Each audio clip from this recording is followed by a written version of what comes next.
Hello everyone, welcome to my channel. और आज हम पढ़ने वाले बायोलॉजी की थर्ड यूनिट, जिसमें हम दो चैप्टर्स कवर करेंगे। पहला है human health and diseases and दूसरा है microbes in human welfare.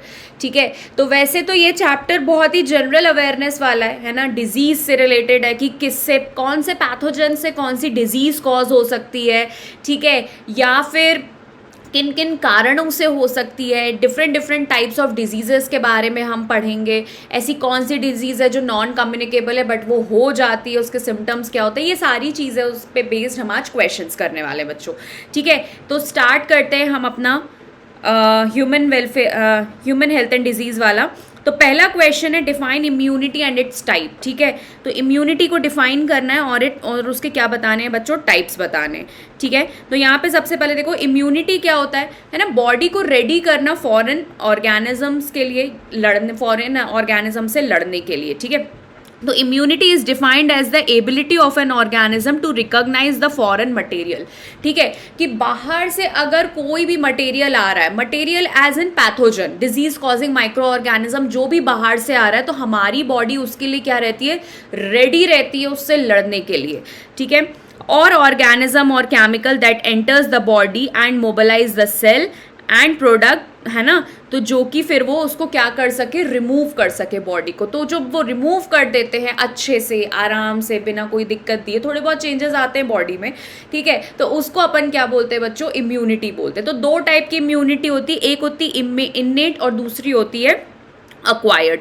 Innate यानी कि जो बर्थ टाइम से ही हमारे पास रहती है, और अक्वायर्ड मतलब जब आफ्टर बर्थ हम बाहर से जब कोई इम्यूनिटी लेते हैं उसको अपन क्या बोल देते हैं, अक्वायर्ड। जैसे वैक्सीन्स के फॉर्म में, किसी भी फॉर्म में जब हम लेते हैं, है ना, ताकि जैसे अब मान लो ना कुछ जैसे पोलियो वगैरह हो गया, तो पोलियो के लिए क्या होती है, वैक्सीन्स वगैरह आती है, और वो वैक्सीन्स वगैरह क्या काम करती है, हमारी बॉडी को इम्यूनिटी प्रोवाइड करती है। क्यों?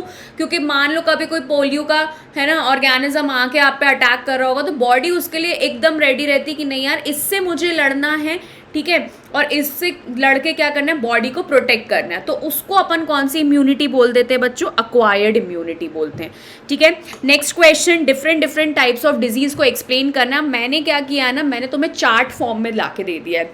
ठीक है, अब इस चार्ट फॉर्म में क्वेश्चंस ऐसा भी बन सकता है कि हमें कुछ ऐसी डिजीज बताओ जो वायरस से रिलेटेड है, या हमें कोई ऐसी डिजीज बताओ जो बैक्टीरिया से रिलेटेड है। तो मैंने क्या किया है ना, सारी की सारी डिजीज़ एक चार्ट में डाल दी है। ठीक है, इस टेबल में। अब उस टेबल से तुम लोग पढ़ लेना आराम से, ताकि तुम्हें भी दिक्कत ना आए कि सारी चीज़ें तुम्हें एक ही जगह मिल गई। ठीक है, तो यहाँ पे different different types of disease है, जैसे टाइफॉइड हो गया, निमोनिया हो गया और कॉमन कोल्ड हो गया। ठीक है, तो टाइफाइड जो रहता है वो एक बैक्टीरिया से कॉज होता है। इस बैक्टीरिया का नाम क्या है, साल्मोनेला टाइफी। वेरी इंपॉर्टेंट, उसका नाम क्या है, साल्मोनेला टाइफी। और ये किस कारण होता है, गंदे खाने या फिर पानी से होता है। ठीक है, जो टाइफाइड होता है ना, जिनको भी अगर टाइफाइड हो जाए तो समझ लेना कि भाई सामने वाले ने या तो गंदा पानी पिया या तो गंदा खाना खाया है।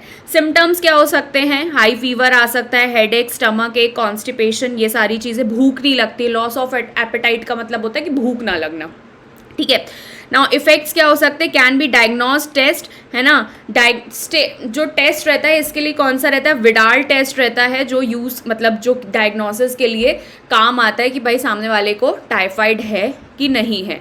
ठीक है, एंड इंटेस्टाइनल, है ना, इंटेस्टाइन्स में भी दिक्कत आती है। ठीक है, इंटेस्टाइन्स में भी यहाँ पे परफोरेशन होता है, दिक्कत आती है।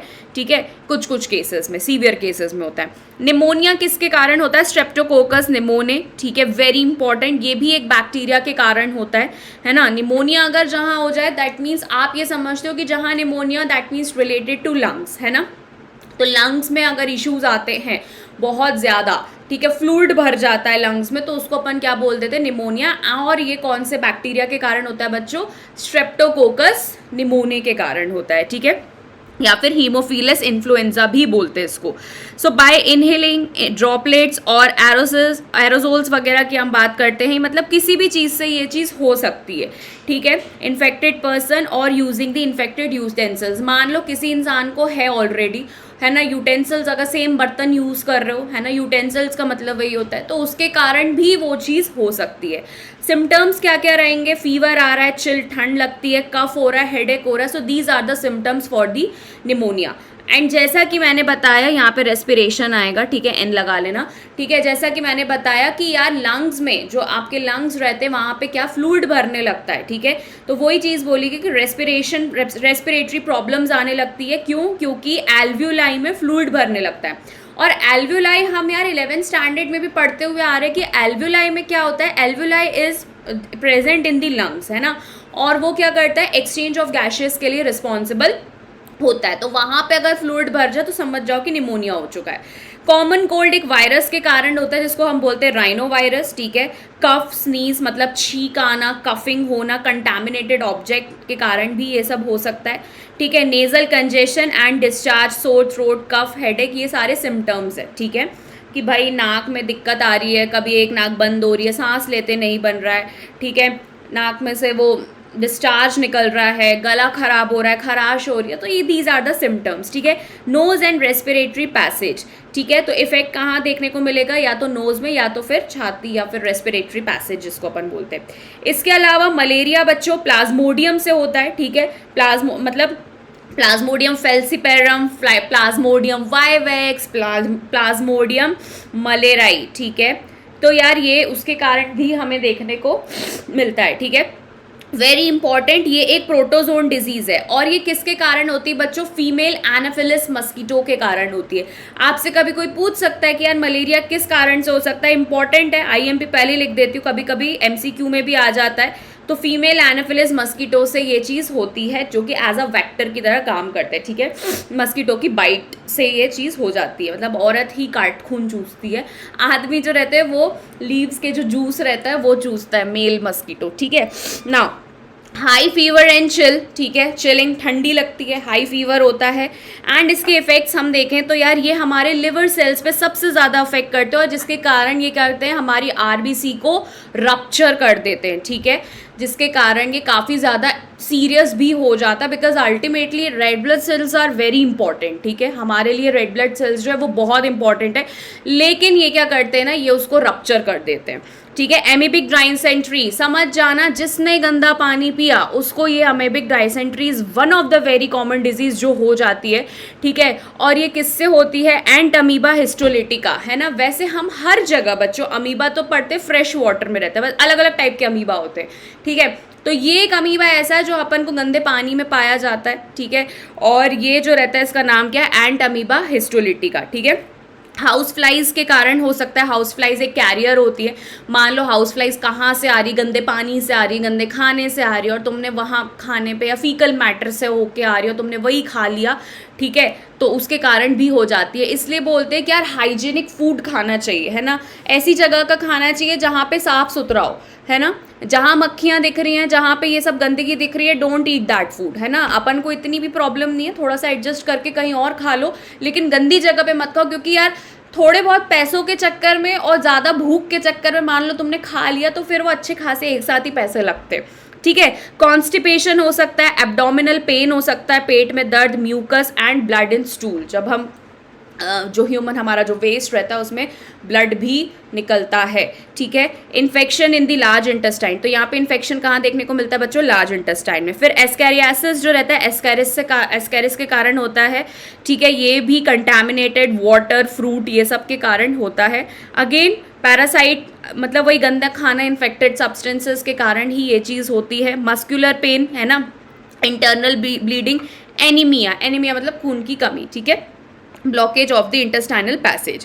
फिर आता है एलिफेंटियासिस। एलिफेंटियासिस का जो दूसरा नाम है या जो हम एक कॉमन नेम बोल देते हैं ना, उसको अपन हाथी पाँव भी बोल देते हैं, जिसमें एक पैर जो है वो काफ़ी बड़ा हो जाता है, सूज जाता है, जिसको अपन एलिफेंटियासिस बोलते हैं, ठीक है। तो यार ये किसके कारण होता है, वुचेरिया ब्रोंकिफ्टी, ठीक है, डब्लू मलई, ठीक है, इसके कारण होता है। Blood sucking black flies and female mosquito act as a vector की तरह ये काम करते हैं, है ना। जैसा कि मैंने बताया कि एक पैर सूज जाता है, तो अब जब पूरा एक पैर सूजेगा तो वो जेनाइटल जो रिप्रोडक्टिव पार्ट है वो भी सूज जाता है, इन्फ्लामेशन, ठीक है। Lymphatic vessels specially of the lower limbs get block, ठीक है। इफेक्ट क्या होता है कि लिम्फेटिक वेसल्स जो रहते हैं वो खराब हो जाते हैं, स्पेशली जो लोअर लिम्ब वाला पार्ट है, ठीक है, लिम्ब मतलब कि पैर, ठीक है, वो ब्लॉक हो जाता है। रिंग वर्म्स भी होता है, ठीक है, रिंग वर्म्स जो रहते हैं आपने देखा होगा कि यार बहुत गंदा सा ऐसा कभी कभी दिखता है, मतलब ये जो रहती है फंगस के कारण होता है। माइक्रोस्पोरम है ना, ट्राइकोफाइटन, एपिडर्मोफाइटन, ठीक है, इनके कारण ये चीज़ होती है। कभी कभी देखा होगा गर्मियों में स्पेशली सबसे ज़्यादा भी गर्मी आने लगी है, देखना रिंगवर्म्स बहुत इजीली, फंगल इन्फेक्शन गर्मियों में बहुत कॉमन होते हैं, फंगल और बैक्टीरियल, ठीक है। तो यार इस चीज़ पे थोड़ा सा ध्यान देना। और ये जो रहते हैं स्प्रेड यूजिंग द सॉइल, टाल, क्लोथ्स, कोम, है ना, किसी का भी कॉमन, अच्छा ये बेसिकली ये बेसिक चीज़ है, किसी का टाल मत यूज़ करो, किसी की कोम यूज़ मत करो, बिकॉज होता है ना कि मान लो सामने वाले को दिक्कत है, अब तुमने मस्त उसका टाल या फिर कोम यूज़ कर रहे हो, वही फंगस तुम वहाँ से तुम्हारे अंदर आ रहा है, ठीक है। तो भाई कभी भी ये चीज़ कॉमन यूज़ मत करो, अब भले अच्छे बनो बुरे बनो कोई दिक्कत नहीं, बट कॉमन चीज़ें यूज़ नहीं करनी चाहिए।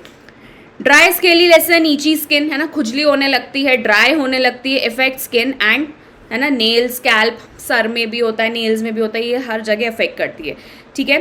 What cause adolescents to start using drug and how can the use of drugs can be avoided, ठीक है। अब यार बहुत लोगों को डिस्पर्जन मतलब डिप्रेशन तुम लोग जो बोलते हो वो कुछ नहीं होता है, बट ठीक है अगर होता भी है तो यार तुम लोग क्या करते हो ना, मतलब अकेले I am not blaming you people, but ये होता है कि यार आप लोग क्या करते हो कि कुछ अनवांटेड चीज़ें लेनी शुरू कर देते हो, कहीं ना कहीं वो क्या कॉज कर देता है, एडिक्शन कॉज कर देता है, राइट। तो यार वो चीज़ को अवॉइड कैसे किया जा सकता है, और आजकल की जनरेशन जो रहती है वो काफ़ी ज़्यादा यूज़ करती है, जो कि नहीं करना चाहिए। अब क्या क्या रीज़न हो सकते हैं उसके, है ना, तो यहाँ पे तुम लोग देखो, फॉर एक्साइटमेंट एंड एडवेंचर, अरे भाई चल चल चल लेते चल के लेते लेते लेते ऐसे करके भी होता है, ठीक है। पीयर प्रेशर आ गया, इन एन अटेम्प्ट पुश, है ना, once physical and mental boundaries and produce more work, ठीक है, कभी कभी काम ज़्यादा दे दिया जाता है। Overcome depression and frustration cause to failure, है ना, फ्रस्ट्रेशन के कारण भी इंसान लेने लगता है, डिप्रेशन के कारण भी लेने लगता है ना। Lack of family support from family, है ना, मतलब फैमिली से कोई सपोर्ट नहीं मिलता, फैमिली को पता ही नहीं रहेगा तो सपोर्ट कहाँ से मिलेगा। अब कभी कभी होता है कि कुछ लोग कुछ करना चाहते हैं लेकिन फैमिली सपोर्ट नहीं कर रही है, तो ऐसे में आप लोग क्या कर देते हो, ऐसे में आप लोग ये सब चीज़ें लेना शुरू कर देते हो, राइट, है ना।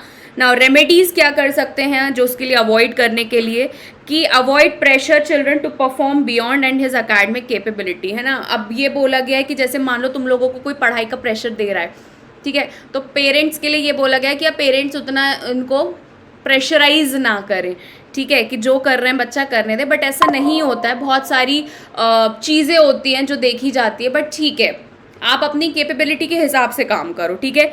एडुकेट एंड काउंसिल चिल्ड्रन कि कैसे स्ट्रेस से डील किया जाए, seek help from family peer, ठीक है। Stay alert on danger science, ठीक है, सारी चीज़ों से अलर्ट रहे। और अगर ज़्यादा दिक्कत आ रही है तो यार मेडिकल के पास जाना बहुत ज़्यादा ज़रूरी है, ठीक है। Seek medical profession help for the rehabilitation, ठीक है, एंड डी एडिक्शन, ताकि तुम लोग एडिक्टेड ना रहो, ठीक है। वैक्सीन्स क्या होती है और different and why it is important to take vaccines, ठीक है। तो अल्टीमेटली वैक्सीन्स क्या होती है ना, कि मान लो कोई भी पैथोजन, जैसे कोविड का एक एग्जाम्पल लेते कि कोविड में जो वायरस था तो उस वायरस को लेके बनाई गई वैक्सीन, और वही वायरस को वीक करके हमारी बॉडी में डाल दिया गया, ठीक है। वो वायरस को वीक करके हमारी बॉडी में इंजेक्ट क्यों किया, क्योंकि यार अगली बार अगर वही सेम वायरस हमारी बॉडी में आएगा तो उसको वो फाइट करना चाहिए। तभी देखना कोविड की वैक्सीन लेने के बाद ना हमारी बॉडी में बहुत अलग अलग से सेम सिम्टम्स आए थे जो कोविड में आते हैं, जैसे फीवर आना, है ना, भूख लग रही है, ये सारी चीज़ें होती थी। लेकिन क्या कर रहा था, वैक्सीन देने का मतलब सेंस क्या था कि वैक्सीन इसलिए दी गई यार क्योंकि हमारी बॉडी अगले टाइम के लिए प्रिपेयर रहे कि अगर वही सेम वायरस हमारी बॉडी के अंदर आएगा तो हमारी बॉडी उसके अगेंस्ट फाइट कर पाए, ठीक है। I am just giving you the examples, इसके अलावा और भी बहुत सारी वैक्सीन रहती है, पोलियो वगैरह की सबकी। तो एक तरीके से वो क्या रहता है, एक वीक पैथोजन बना के हमारी बॉडी में इंट्रोड्यूस किया जाता है। तो a vaccine is a weak pathogen that is injected into the body to produce the antibody against it, ठीक है। अगर वो हमारी बॉडी के अंदर मान लो ये गया, तो मेरे अंदर मान लो पोलियो की वैक्सीन गई, तो मेरे अंदर उसके अगेंस्ट एंटीबॉडी बन गई, ठीक है, एंटीबॉडी मेरे अंदर बन गई। तो अब जब मान लो पोलियो का कोई एंटीजन आना होगा तो मेरी एंटीबॉडी क्या हो जाएगी, एक्टिव हो जाएगी, मेरी एंटीबॉडी एक्टिव हो जाएगी, या मेरी बॉडी एक्टिव हो जाएगी उससे लड़ने के लिए, क्योंकि हमारे अंदर एक सेल्स होते हैं बच्चों जिसको हम क्या बोलते हैं, मेमोरी सेल्स, जो याद कर लेते हैं, अच्छा हाँ ये वायरस तो पहले भी आ चुका है, अब हमें इससे लड़ना है करके, ठीक है। Now, these antibodies neutralize the effect of the injected pathogen. Next time when the vaccinated person get infected by the same pathogen, but one that is stronger this time, the B lymphocyte and the T lymphocyte will recognize and attack. ठीक है, तो जो B lymphocyte और T lymphocyte है उसको वो recognize कर लेंगे और फिर वो उस पर अटैक कर देंगे. ठीक है, तो यार ये तो होता है पूरा खेल वैक्सीन का. So this type of immunity is called the active immunity. ठीक है, एक्टिव इम्यूनिटी इसको बोला गया है. ठीक है, now how ever if the person is severely affected by the pathogen, then directly the antibody of the pathogen is injected in the body through a vaccine. ठीक है, अब कभी कभी क्या होता है कि पर्सन अफेक्टेड है तो डायरेक्टली उस पर वैक्सीन दे दी जाती है. ठीक है, उसी टाइम पे. This immunity is called the passive immunity. Active immunity जो हमें हमारी बॉडी में ऑलरेडी रहती है, और पैसिव मतलब कि जब हमें वो चीज़ बाहर से मिल रही है. ठीक है, उसको अपन क्या बोलते थे, पैसिव इम्यूनिटी. पैसिव इम्यूनिटी एक और अच्छा तुम लोगों को एग्जांपल बता दो, जैसे मदर्स का मिल्क. जब बच्चे मदर का मिल्क पीते हैं, जिसको हमने कोलोस्ट्रम पढ़ा है.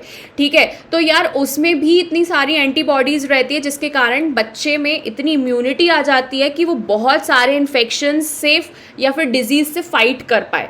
इसलिए बोलते हैं कि यार मदर को अपना मिल्क जो है वो पिलाना चाहिए न्यूबॉर्न बेबी को, ताकि बच्चे के अंदर इम्यूनिटी जनरेट हो पाए. So vaccination is extremely important to develop the immunity in the body. अगला question, melanoma is a cancer that develops from. Obviously बात है मेलानोसाइट. ठीक है, मेलानोसाइट मतलब मेलानोमा जो रहता है ये एक ऐसा कैंसर है जो स्किन कैंसर जिसको अपन बोलते हैं. ठीक है, develop in the melanocyte cells that produce the melanin. और मेलानिन क्या रहता है, मेलानिन जो रहता है इज अ पिगमेंट, है ना, that gives the skin colour. हमारी जो स्किन का कलर है वो बिकॉज ऑफ द मेलानिन ही है. ठीक है, एड्स पे नोट्स लिखना है. ठीक है, अब यार ये क्वेश्चन मैंने डायरेक्टली इसलिए बोले बिकॉज तुम्हारे बोर्ड में तो ट्रिकी क्वेश्चंस आएंगे नो डाउट. लेकिन यार बात ये है ना कि अगर वो इसी पे ही बेस्ड है तो तुम लोग इजीली लिख सकते हो. मान लो कि एड्स से ही तुम्हें एमसीक्यू आ जाए, मान लो एड्स से ही असर्शन रीज़न आ जाए, या एड्स से ही रिलेटेड एक उनने स्टेटमेंट बेस्ड या फिर एक केस स्टडी बेस्ड एक क्वेश्चन दे दिया, तो तुम्हें पता होना चाहिए. इसलिए मैंने डायरेक्टली क्वेश्चंस दिए ताकि यार तुम्हारे लिए दिक्कत ना हो, तुम लोग फटाफट उसको क्या करो, सॉल्व कर पाओ, लिख पाओ, क्योंकि ultimately biology is based on theory. ठीक है, चलो. तो जो एड्स है वो किससे कॉज हो रहा है, ह्यूमन इम्यूनो डेफिशिएंसी वायरस से कॉज होता है. ठीक है, it is the retrovirus with RNA as a genome. ठीक है, HIV का फुल फॉर्म जो रहता है वो ह्यूमन इम्यूनो डेफिशिएंसी वायरस. ठीक है, उसका नाम क्या है, रेट्रोवायरस. ठीक है, तो ये जो वायरस रहता है ये हेल्पर टी सेल्स पे अटैक करता है ना, और अपने रेप्लिकेशंस बना लेता है, जिसके कारण हमारे जो टी लिम्फोसाइट्स है, टी लिम्फोसाइट्स मतलब जो अभी हमने पढ़े हैं WBC का टाइप होता है ये. WBC में भी बहुत सारे मतलब बहुत सारे आप बोल सकते हो कि सेल्स होते हैं, तो ये उसको कम कर देता है. मतलब क्या हो जाता है ना, नॉर्मल सेल्स जो रहते हैं हमारी बॉडी के वो कम होते जाते हैं, और कैंसर सेल्स जो है बच्चों वो क्या होते हैं, बढ़ते जाते हैं. ठीक है, so the infected person become immunodeficient after the virus attack. अब सीधी सी बात है, वायरस अटैक करेगा तो पर्सन कैसा हो जाएगा, इम्यूनोडेफिशिएंट. मतलब उसमें इम्यूनिटी उतनी रह ही नहीं पाएगी, क्योंकि उसने क्या किया है ना, उस वायरस ने टी सेल्स पे अटैक किया, और टी सेल्स जो रहते हैं वो इम्यूनिटी प्रोवाइड करते हैं. अब जब उसने अटैक किया तो वो जो टी सेल्स है वो कम होते जाएंगे, और कैंसरस सेल्स जो है वो बढ़ते जाएंगे. ठीक है, AIDS patient become prone to various infections, जैसे कि माइकोबैक्टीरियम, है ना, toxoplasma, fungal and other viral infections. ठीक है, तो इसके लिए एक टेस्ट होता है जिसका नाम है अलाइजा. इंपॉर्टेंट है बच्चों, है ना, कभी कभी पूछा जा सकता है MCQ में कि यार एड्स के लिए कौन सा टेस्ट है जो यूज़ किया जाता है, that is ELISA. The full form of ELISA is enzyme linked immunosorbent assay. ठीक है, ये टेस्ट है जो यूज़ किया जाता है एड्स को डिटेक्ट करने के लिए, पहली चीज़ है. और एड्स जो रहता है अलग अलग चीज़ों से ट्रांसमिट होता है ना. एक होता है सेक्सुअल इंटरकोर्स, जो मल्टीपल पार्टनर से अगर सेक्सुअल कांटेक्ट बनाते हैं तो उससे ये चीज़ होती है. मान लो एक इंसान को है ऑलरेडी और फिर हेल्दी पर्सन आके उससे कांटेक्ट बनाता है, तो यार सामने वाले को तो पता नहीं उसको एड्स है, क्योंकि ये दिखता नहीं है ईजीली. इतने जल्दी ये इसके सिम्टम्स नहीं दिखते हैं, सालों साल लग जाते हैं इसके सिम्टम्स दिखने में. तो उसके कारण हो सकता है कंटामिनेटेड ब्लड ट्रांसफ्यूजन. मान लो एक सीरिंज वो एड्स पर्सन को यूज़ करी और वही सेम हेल्दी पर्सन में यूज़ कर दी, उसके कारण भी हो जाता है. ठीक है, यूजिंग इन्फेक्टेड सीरेंज या फिर मदर्स के कारण, मदर को है तो फीटस या प्लेसेंटा, मतलब उसके थ्रू भी हो सकता है, ठीक है। इसी को ही बचाने के लिए ना, है ना, अभी तो बहुत एक टाइम ऐसा आया था कि एड्स बहुत कॉमन हो गया था, तो उसको बचाने के लिए ना गवर्नमेंट ने ना अलग अलग प्रोग्राम्स ऑर्गेनाइज किए, अवेयरनेस प्रोग्राम्स, जिसके कारण सामने वाले को समझ आए कि यार एड्स है क्या और किन किन कारणों से होता है। तो उसका नाम क्या है, National AIDS Control Organisation work for the awareness and prevention of the AIDS by educating people and spreading awareness, ठीक है। अभी अवेयरनेस प्रोग्राम्स कहीं पे भी कर सकते हैं, जैसे कि आप मान लो स्कूल में भी कर दिया, कॉलेजेस में कर लिया, कोई ऑर्गेनाइजेशन में कर दिया, लेकिन अल्टीमेटली ये करना इसलिए ज़रूरी है ताकि लोगों को अवेयरनेस मिलती चले, ठीक है। अगला question, in which of the following condition disease is there the substantial increase in the activity of the mast cell observed in the human body, ठीक है। तो एलर्जी, तो एलर्जी की हम बात करते हैं, टाइफॉइड हो गया, एलर्जी हो गया, एस्कैरियासिस हो गया और एड्स हो गया। तो एलर्जी है इसका answer. In allergy release of the chemicals like histamines and serotonin, जब एलर्जी होती है तो दो तरीके के केमिकल्स बच्चों बाहर निकलते हैं, histamine and serotonin from the mast cell, ठीक है, is observed in the human body, जो कि क्या करते हैं, इसकी एक्टिविटी को इंक्रीज कर देते हैं। अब वेरी इंपॉर्टेंट, एंटीबॉडीज क्या होती है। तो एंटीबॉडी जो हमारे अंदर रहती है ना, जो हमारे अंदर रहती है वो होती है एंटीबॉडी। वो एंटीबॉडी क्या करती है, हमारी बॉडी को इम्यूनिटी प्रोवाइड करती है ताकि हमारी बॉडी फाइट कर पाए पैथोजन से। तो एंटीबॉडी जो रहता है वो वाई शेप लाइक स्ट्रक्चर रहता है इसका, ठीक है। कुछ इस तरीके से इसका डायग्राम है, इंपॉर्टेंट है, ठीक है, आपको पता होना चाहिए कि एंटीबॉडी जो रहती है क्या होती है। तो ये एक वाई शेप लाइक स्ट्रक्चर है, ध्यान से देखो। तो एंटीबॉडी की अगर मैं बात करूँ तो इसको AB से डिनोट करते हैं, जिसको इम्यूनोग्लोबुलिन के नाम से भी जानते हैं, है ना। एंटीबॉडी का ये साइन है, ठीक है, इस तरीके से एंटीबॉडी लिखा जाता है। तो these are the large Y shape blood protein, ठीक है, ये एक प्रोटीन है, ठीक है, produced by the plasma cells. They bind to the foreign particles, जैसे कि मान लो कि कोई भी ये फॉरेन पार्टिकल्स है तो और ये एंटीबॉडी आई है, ठीक है। तो एंटीबॉडी से आके कैसे हो जाएगी, बाइंड करेगी और उससे क्या करेगी, उसको अटैक करेगी, उससे लड़ने की कोशिश करता है ये। सो एंटीजेंस क्या होते हैं, बार बार ये वर्ड मैं यूज कर रही हूँ। एंटीबॉडी जो हमें इम्यूनिटी देता है और एंटीजन जो फॉरेन पार्टिकल्स बाहर से आते हैं हमारी बॉडी पे जो अटैक करते हैं, ठीक है। So antigens are the foreign pathogens that invade the body and have the capability to give rise to the response from our immunity system, either by grouping up a large molecule or alone, ठीक है। कैसे भी करके या तो group में जाकर bind करेंगे या तो अलोन बाइंड करेंगे, लेकिन बाइंड करके उससे लड़ेंगे ताकि हमारी बॉडी को इम्यून रिस्पॉन्स मिल सके, लड़ सके उससे, ठीक है। इसका स्ट्रक्चर कैसा है, जैसा कि मैंने बताया कि वाई शेप लाइक स्ट्रक्चर है, मेड अप ऑफ 4 पॉलीपेप्टाइड सब यूनिट, ठीक है। 2 जो रहता है लाइट चेन रहता है, 2 जो रहता है हैवी चेन रहता है, ठीक है। ये तुम लोग को दिख रहा है, लाइट चेन हो गई ये और हैवी चेन हो गई ये, ठीक है। और दिस इज द साइड जहाँ पे बाइंड करते हैं, एंटीजन बाइंडिंग साइड, जहाँ से ये एंटीजन को बाइंड करता है, ठीक है। नाउ अलग अलग टाइप, इस स्ट्रक्चर में बात करें तो अलग अलग टाइप की एंटीबॉडीज होती है, इंपॉर्टेंट है। IgG, M, A, E, D, ये याद कर लेना यार, है ना। इतने टाइप की हमारे बॉडी में एंटीबॉडीज होती है, ठीक है, अलग अलग टाइप की।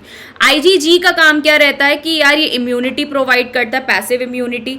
IgM जो रहता है, IgM not only serve the defense action, अकेला ये डिफेंस एक्शन ही नहीं शो करता है, बट साथ ही साथ में क्या करता है, इम्यूनिटी भी प्रोवाइड करता है, immune regulation and immunological tolerance का भी काम करता है। IgA क्या रहता है, IgA जो मदर का जो वो रहता है, मिल्क रहता है, इसको हम कोलोस्ट्रम बोलते हैं, ठीक है। वो येलोइश कलर का जो फ्लूइड रहता है उसमें प्रेजेंट रहता है, जिसके कारण बच्चे को काफ़ी ज़्यादा इम्यूनिटी मिलती है। और IgE जो रहता है एलर्जिक रिएक्शंस के टाइम पे अपना एक्शंस दिखाता है, और IgD जो रहता है B और T सेल्स का रेगुलेशन करता है, ठीक है। इंपॉर्टेंट है बच्चों, आपसे पूछा जा सकता है कि अलग अलग टाइप की एंटीबॉडीज बताओ, ठीक है। ईजी है, इतना ज़्यादा प्रॉब्लम देने वाली चीज़ नहीं। फिर ये तो था तुम्हारा ह्यूमन हेल्थ एंड डिजीज। अब हम पढ़ रहे हैं माइक्रोब्स एंड ह्यूमन वेलफेयर, ठीक है। ये जो चैप्टर था तुम्हारा 9 मार्क्स का है, जो कि काफ़ी ज़्यादा इजी है यार, ठीक है। वो एक टेबल में मैंने सारी चीज़ें कवर कर दी है, ठीक है। बहुत सारे इंपॉर्टेंट चीज़ें बता दी। कभी कभी इस पे बेस तुम्हारे MCQs भी आ सकते हैं, कभी कभी इसी पे बेस तुम्हारे असर्शन भी आ सकते हैं, ठीक है। तो ध्यान से लिख के आना, ठीक है। चलो अगला है हमारा बायोगैस के बारे में यार। बायोगैस ये तो 3 मार्क्स का है तुम्हारा, ठीक है, ये ज़्यादा नंबर का नहीं है, 3 मार्क्स का ये, ठीक है, बट 3 मार्क्स भी उतने ही इंपॉर्टेंट होते हैं बच्चों, ठीक है। तो बायोगैस का काम क्या रहता है यार, बायोगैस जो रहता है वो सबसे क्लीनेस्ट फ्यूल रहता है देखा जाए तो, ठीक है, क्योंकि अल्टीमेटली ये क्या काम करता है, काउ डंग या जो वेस्ट रहता है उससे बनाया जाता है, जो मीथेन गैस प्रोड्यूस करते हैं। और गाँव में बहुत जगह, वैसे तो बहुत कम देखने को मिलता है, लेकिन हाँ बहुत जगह अब ये काम आता है, ठीक है। So biogas production, microbes are involved in the anaerobic digestion of biomass such as animal dung, sewage and plant waste. So during this process bacteria decomposes the organic material, ठीक है। तो ये क्या होता है, डिकम्पोजिशन का काम करते हैं बैक्टीरिया, ठीक है, in the absence of oxygen, है ना, ऑक्सीजन के एब्सेंस में, producing a mixture of gases primarily composed of methane and carbon dioxide, ठीक है, जो मैंने जस्ट आपको बताया कि मीथेन एंड कार्बन डाइऑक्साइड के प्रेजेंस में ये सारी मतलब प्रोड्यूस करते हैं ये, जिसलिए अपन उसको बायोगैस बोलते हैं। तो ये जो रहता है, this biogas is used as a renewable energy resource, ठीक है, आप इसको बार बार यूज़ कर सकते हो, ऐसा नहीं है काउ डंग डालोगे प्रोसीजर शुरू हो जाएगा, मीथेन गैस प्रोड्यूस होएगी, जिसको अपन बायोगैस के नाम से जो हम जानते हैं, ठीक है। नाउ अगला है, in which food would you find lactic acid bacteria. यार ये अभी तो हमें सबको पता है कि यार LAB लैक्टोबैसिलस बैक्टीरिया, ठीक है ना, लैक्टिक एसिड बैक्टीरिया जो रहता है वो कर्ड में पाया जाता है, ठीक है। तो यार ये जो बैक्टीरिया रहता है काफ़ी ज़्यादा यूजफुल रहता है और इंपॉर्टेंट रहता है डाइजेशन में, ठीक है, गट को क्लियर करने में सबसे ज़्यादा हेल्प करता है ये। तो लैक्टोबैसिलस बैक्टीरिया या लैक्टिक एसिड बैक्टीरिया की हम बात करते हैं, इसको हम LAB बोलते हैं। ये क्या करता है, मिल्क को कन्वर्ट करता है कर्ड में, जिसको हम कर्डलिंग बोलते हैं, ठीक है। तो मिल्क को क्या करता है, कन्वर्ट करता है कर्ड में, एंड ये हर जगह, ठीक है। LAB are also found in our stomach which check the growth of the harmful bacteria in our stomach, ठीक है। और ये क्या करता है, विटामिन B12 को भी अमाउंट को इंक्रीज करता है, जो कि हमारे इंटेस्टाइन्स के लिए बहुत ज़्यादा ज़रूरी है, ठीक है, vitamin B12। Now in which way have microbes play a major role in controlling disease by harmful bacteria, ठीक है। अब मान लो कि यार कैसे और चीज़ों को किस वे में हम कंट्रोल कर सकते हैं, मतलब माइक्रोब्स और किस वे में काम आ सकते हैं। तो एंटीबायोटिक्स जो रहता है वो डिजीज़ को ट्रीट करने में काम आता है, जो ऐसी डिजीज़ जो बैक्टीरिया से हुई है, ठीक है। तो हम हमेशा पढ़ते हैं ना कि यार माइक्रोब्स हमारे लिए, माइक्रो ऑर्गेनिजम्स जो हैं वो हमारे लिए हार्मफुल भी है और हमारे लिए यूज़फुल भी है। अब देखो यार कर्ड बनाने में काम आ रहे हैं, एंटीबॉडीज़ में काम एंटीबायोटिक्स में काम आ रहे हैं, ठीक है, और भी बहुत जगह भी हम पढ़ेंगे, बहुत जगह ये काम आते हैं। तो यार हम ये बोलते हैं कि जो माइक्रोब्स है ना वो हमारे फ्रेंड भी हैं और हमारे लिए हार्मफुल भी है, मतलब यूज़फुल भी है वो हमारे लिए और harmful भी है। So antibiotics are used to treat any disease which are caused by the harmful bacteria. As we know that antibiotics, the chemical substances which are produced by using microorganisms, and these antibiotics क्या करते हैं, या तो किल कर देते हैं या तो डिजीज कॉजिंग माइक्रोऑर्गेनिजम्स की ग्रोथ को रोक देते हैं, मतलब पैथोजेंस की ग्रोथ को ये रोक देते हैं। और एग्जाम्पल इसका पेनिसिलियम है, इंपॉर्टेंट है, कभी कभी पूछा जा सकता है, ठीक है, या फिर फर्स्ट एंटीबायोटिक जो है उसका नाम बताओ, तो वो भी यही है, पेनिसिलियम, ठीक है। चलो, what is the key difference between primary and secondary sewage treatment. Sewage treatment के बारे में बताना है।